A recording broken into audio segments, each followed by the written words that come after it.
Ya bunun nedeni işte zaten Kürt olmamız buradan kaynaklanıyor.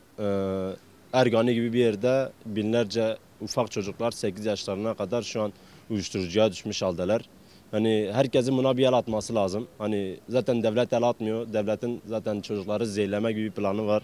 Özel savaş politikası çünkü Kürtlerle genel bir problemleri var bunların. Çok genel bir problemleri var. Hani Kürtler resmen onlar için affedersiniz terörist muamelesi görüyoruz zaten.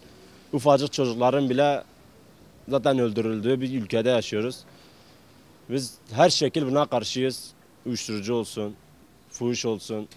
Biz her şeye karşıyız, her şeye mücadelesini veriyoruz, vermeye de devam edeceğiz. Kim gelirse gelsin ona karşı da mücadele vereceğiz. Hiçbir şekilde yılmayacağız. Hani bizim Kürt gençleri de ne bileyim hani gelip bizle beraber bir yolda yürümeleri gerekirken bu uyuşturucu denen şeye düşmüşler, bataklığa düşmüşler. Devletin el atmadığı bir yerdeyiz zaten. Devletin de tek sorunu işte Kürtler zehirlensin.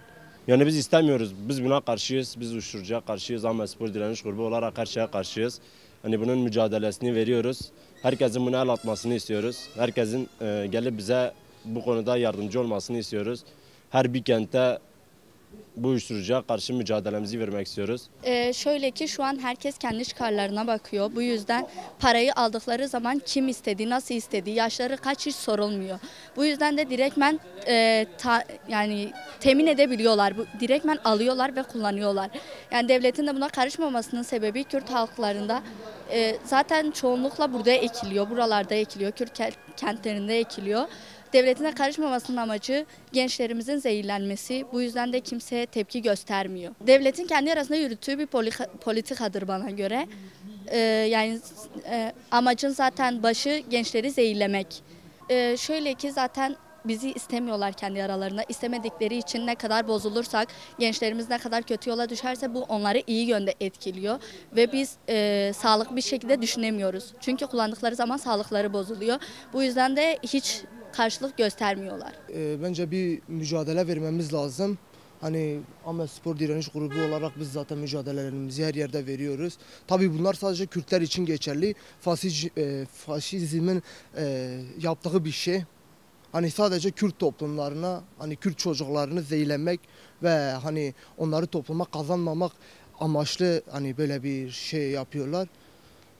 Hani bence bütün hani herkes, bütün halk bir olmalı ki bu uyuşturucuya karşı direnmeli. Hani çocuklarımız zehirlenmesin diye. Hani biz de zaten mücadelelerimizi hani her yerde veriyoruz ki Ahmet'te de veriyoruz, diğer illerde de. Hani istemiyoruz çocuklar hani zehirlensin, topluma kazanılsın aslında zehirlenmesin diye. Hani bunlar sadece Kürtler için yaratılmış bir şey bence. Niye Kürtler? Hani Kürtler ne yapmış da? Hani hep çocukları hep uyuşturucuda ya da gözaltılarda ya da başka yerde işkencelerde. Hani sadece benim demek istediğim şey budur. Bir olalım ki bu uyuşturucuya karşı gelelim. Zaten biz direniş grubu olarak biz her zaman karşı geliyoruz. Hani istemiyoruz çocuklarımız zehirlensin. Uyuşturucu Diyarbakır olmak üzere tüm Kürt bölgelerinde çoğalmış bulunmakta. Şu an biz de direniş olarak büyük bir çalışma düzenlemişiz. Ve şu an her yere uyuşturucuya karşı direniş olup pankartlarımızı da asmış bulunmaktayız. Şu an büyük bir çaba gösteriyoruz. Bunu yok etmeye çalışıyoruz. Tüm küçüklerimiz, büyüklerimiz bunun yüzünden zehirleniyorlar. Bu Kürtlere bir düşmanlıktır, bir savaş açmışlar. Evet, uyuşturucunun politikası devletin bizzat Kürtlere yönelik olduğunu düşünüyorum. Ben bu bölgede genellikle kullanılan bir şeydir. Ve biz de buna karşı durmaya çalışıyoruz. Ekli çalışmalar yapıyoruz. Bunun yapılma nedeni politikanın sebebi tarihten uzak tutma. Genellikle böyle uyuşturucu nedeniyle bizi kendi dilimizden, ırkımızdan uzak tutmaya çalışıyorlar. Hani uyuşturucuya düşürüp kendini sorgulamayan, kendi kültürünü sorgulamayan gençleri geride bırakarak onların işine yarıyor zaten. Bu mücadeleyi büyütmek adına tüm gençleri yanımızda bekleriz. Hani biz buna karşıyız. Buna karşı çalışmalarımız da var. Sürdürüyoruz yani uzaklaştırmaya çalışıyoruz, uyuşturucu bitirmeye çalışıyoruz. Şu uyuşturucu sorunu son zamanlarda dediğiniz gibi küçük yaşlara kadar inmesi tehlike arz ediyor. Özellikle küçük yaşlara kadar yaygın olması. Bu toplumsal bir sorun. Bu sorunun kaynağına gidilmeli. Bu sorun nasıl çözülmeli şeklinde çözümler üretilmeli. aile eğitiminden okullarda daha detaylı bir şekilde bu konulara yer verilebilir. Tabii bunlarla tek çözülecek bir sorun değil. Aynı zamanda devlet yetkililerinin bu konuya bir ağırlık vermesi gerekiyor. Sadece yani bireyin ya da ailenin koruması ya da eğitimiyle bitecek bir sorun değil. Yani çağımızın belası diyelim. Bence önlemler hani devlet tarafından hani mesela şey yapabilirler. Hani biraz daha serbest olmuş. Hani nasıl size söyleyeyim? Mesela buna bir el şu an uzatıldığını sanmıyorum yani. Şu an mesela bir el uzatılmış olsaydı, bununla ilgilenenler olsaydı bu duruma gelmezdi. Hani bence sanki izin veriliyormuş gibi bir şey var yani. Bilinçli yapılan bir politika, savaş politikası. Yani gençlerimizi nasıl mahvedecekler? Uyuşturucuyla mahvedecekler. Yani nasıl söyleyeyim? Dağa çıkmalarını istemiyorlar. Onlarla savaşmalarını istemiyorlar. Bu yüzden uyuşturucu yaşını 8-9'lara kadar düşürdüler. Bilinçli yapılan bir politika. Önce içeriye soktular, serbest bıraktılar. Daha sonra baskı uygulamaya başladılar. Zaten sen bağımlı olmuşsun. Neyin baskısını yapacaksın? Zaten bir kere hayatını mahvetmişsin adamın, çocuğun. Sorgulama yetisinin önüne geçilmeye çalışılıyor. Yani şu şekilde bir durum söz konusu. Kesinlikle uyuşturucu bilinçli bir şekilde Türkiye'ye getirildi. Bilinçli şekilde satıldı, şu anda kendileri daha çok içiyor. Yani bilinçli olarak yapılan bir şey, kendileri de kullandığı bir şey. Şimdi de önüne geçmeye çalışıyorlar ama bilinçli getirdiler, şu anda önüne alamıyorlar. Bunların tüm sorumlusu ekonomik sorundur ablacığım. Ya bugün Türkiye'nin ekonomisi yaşam şartlarına elverişli değil pek. Bu yüzden insanlar hani daha çok bu ticaretten, bu şekilden daha fazla para kazanma peşindeler. Bu yüzden uyuşturucu yaygınlaşıyor. Yani bugün baktığın zaman Avrupa'nın çoğu ülkesinde bazı uyuşturucu diye tabi edilen şeyler yasal olarak kullanılabiliyor. Ama bizim Türkiye'de yasal değil. Çünkü yasal olduğu an Türkiye'nin ekonomisi çöküyor. Para gelmiyor, para. Para oradan geliyor. Bunlar da hep psikolojik sıkıntılardan, yani geçim sıkıntısından, ondan sonra stresli bir hayattan, iş yok, güç yok. Yani bundan dolayı bir nevi kendilerini bununla avutuyorlar. Hayat pahalı olmuş. Ya biz karşıyız, biz tabii ki buna karşıyız. Yani ülkece de, mahallece de biz buna karşıyız ama işte bunun daha üst yetkililer tarafından yani daha sıkı bir şekilde yasaklar ve yönetimin de bunlara karşı daha böyle tedbirli davranmaları gerekiyor. Hem sosyoekonomik hem de etnik olduğu için, bir de biz Kürt olduğumuz için, biraz daha ikinci sınıfa itildiğimiz için, bir de ekonomi olarak da özellikle Diyarbakır halkının ekonomi sıkıntısı çok. O yüzden gençlerimiz iş bulamıyor.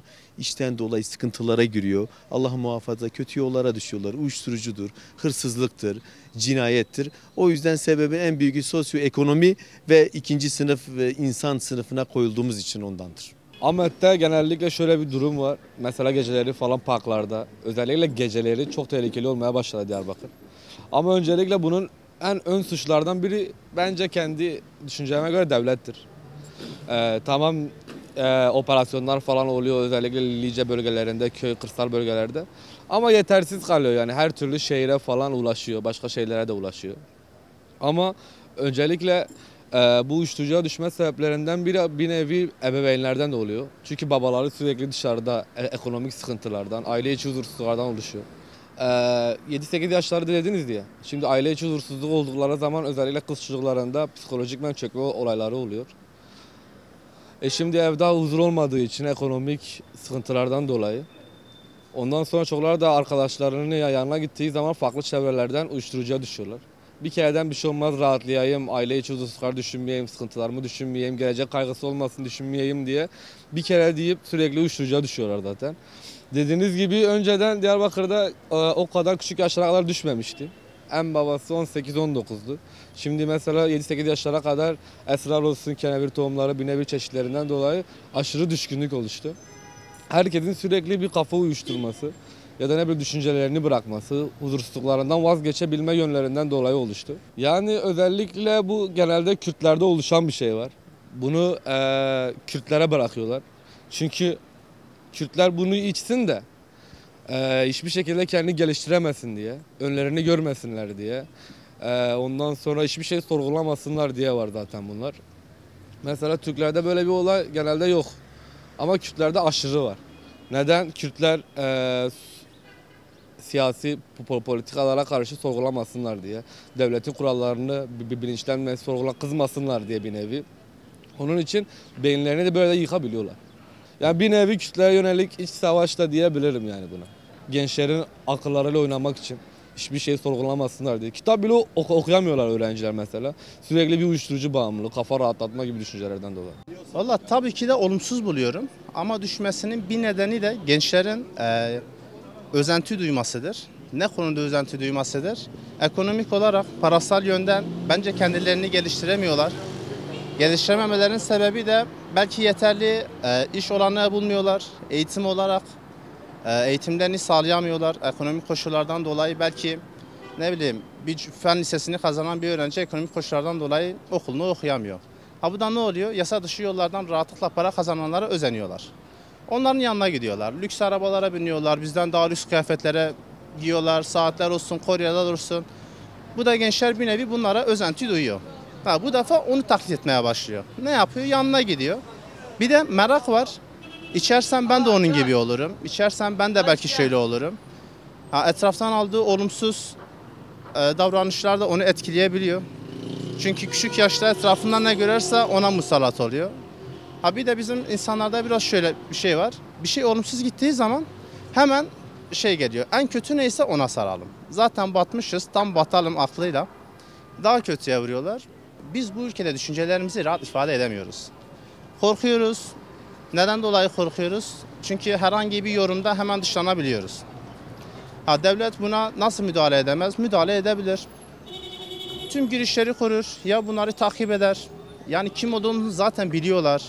Ama bizim ülkede nedense bunlar onaylanıyor. Bunlara ses edilmiyor. Yani şurada hangi çocuğa sorarsanız burada işte yasa dışı madde nerede satıyor size çok rahatlıkla bir şekilde gösterebilir. Abi burada satıyor. Küçük çocuğun bildiğini devlet bilmiyor mu? Küçük çocuğun şu sokak başında dediğini devlet söyleyemiyor mu? Yani bence herkes işine geldiği gibi davranıyor. Yani uyuşturucuya dönen, yasa dışı maddelerde dönen para hiçbir yerde dönmüyor. Vergi yok. En büyüğü. Uyuşturucunun vergisi alınıyor mu? Alınmıyor. Ha, rahatlıkla ülkeye gelmiyor mu? Bence geliyor. Ha, nasıl geliyor bilmiyorum. Ama bu işin bence içeriğini oturtmuşlar. Nasıl oturtmuşlar? Nereden geliyor, nasıl gelecek, saat kaçta gelecek, hangi yolla gelecek hepsi biliniyor.